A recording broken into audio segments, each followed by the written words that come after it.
Hello दोस्तों, माँ के लिए चप्पल एक दिल को छूने वाली और शिक्षाप्रद कहानी में आप सभी का स्वागत है।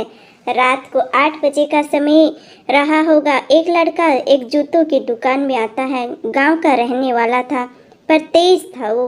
उसका बोलने का लहजा गांव वालों की तरह ही था, पर वह बहुत ही ठहरा हुआ लग रहा था।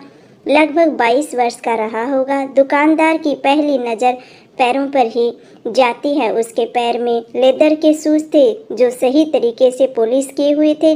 दुकानदार, क्या सेवा करूं? लड़का, मेरी माँ के लिए चप्पल चाहिए, किंतु टिकाऊ होनी चाहिए।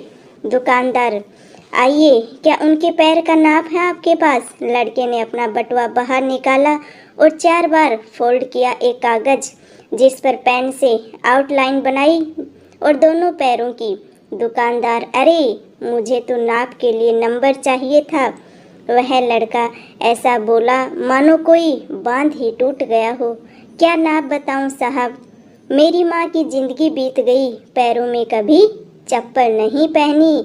माँ मेरी मजदूर है, कांटे झाड़ी में भी जानवरों जैसी मेहनत कर कर के मुझे पढ़ाया और पढ़कर अब मैं नौकरी लग गया हूँ। आज पहली तनख्वाह मिली है, दिवाली पर घर जा रहा हूँ, तो सोचा माँ के लिए क्या ले जाऊँ। तो मन में आया कि अपनी पहली तनख्वाह से माँ के लिए चप्पल लेकर जाऊँ। दुकानदार ने अच्छी टिकाऊ चप्पल दिखाई जिसकी कीमत 800 रुपये थी। चलेगी क्या? वह उसके लिए तैयार था। दुकानदार ने सहज ही पूछ लिया कि कितनी तनख्वाह है भाई तेरी? अभी तो 12,000, रहना खाना मिलाकर 7-8 हज़ार रुपये तो खर्च हो जाएंगे, और यहाँ 3,000 माँ के लिए। अरे फिर 800 रुपये कहीं ज़्यादा तो नहीं है? तो बात बीच में ही काटते हुए वह लड़का बोला, नहीं कुछ नहीं होता।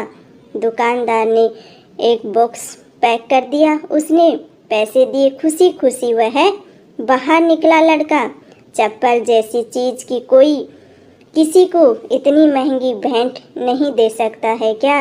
इधर दुकानदार ने उसे कहा, थोड़ा रुको।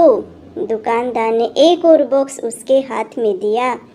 उस लड़के के हाथ में एक और बॉक्स थमाते हुए दुकानदार ने कहा, यह चप्पल माँ को तेरे इस भाई की ओर से गिफ्ट दे देना, और माँ से कहना कि पहली खराब हो जाए तो दूसरी पहन लेना। नंगे पैर नहीं घूमना, और इसे लेने से मना मत करना भाई।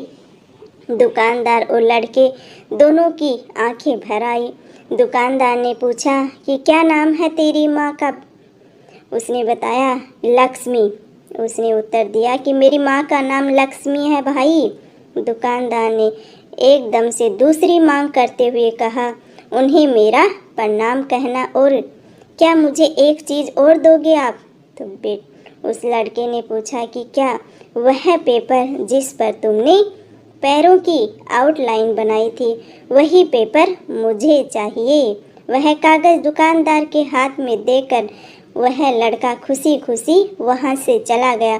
वह फोल्ड किया हुआ कागज़ लेकर दुकानदार ने अपनी दुकान के पूजा घर में रखा। दुकान के पूजा घर में कागज़ को रखते हुए दुकानदार के बच्चों ने देख लिया था, और उन्होंने पूछ भी लिया था कि ये क्या है पापा? दुकानदार ने एक लंबी सी सांस लेकर अपने बच्चों से बोला कि ये लक्ष्मी जी के पगलिए हैं बेटा। एक सच्चे भक्त ने उसे बनाया है, इससे धंधे में बरकत आती है बच्चों। दुकानदार और सभी ने मन से उन पैरों और उनके पूजने वाले बेटे को प्रणाम किया। माँ तो इस संसार में साक्षात्कार परमात्मा है, बस हमारी देखने की दृष्टि और मन की सोच है, वो श्रद्धापूर्वक होनी चाहिए। तो आपकी इस कहानी के बारे में क्या राय है, कमेंट करके ज़रूर बताना। और हमारी कहानी अच्छी लगी हो तो लाइक शेयर और सब्सक्राइब भी कर देना। मिलते हैं एक और ऐसी कहानी के साथ, तब तक के लिए राम राम जी सभी को।